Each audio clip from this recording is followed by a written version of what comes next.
بالله من الشيطان الرجيم. بسم الله الرحمن الرحيم.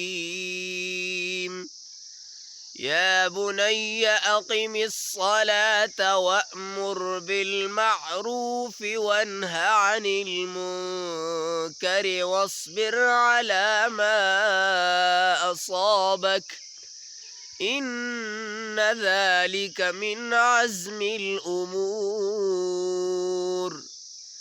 ولا تصعر خدك للناس ولا تمش في الأرض مرحا إن الله لا يحب كل مختال فخور.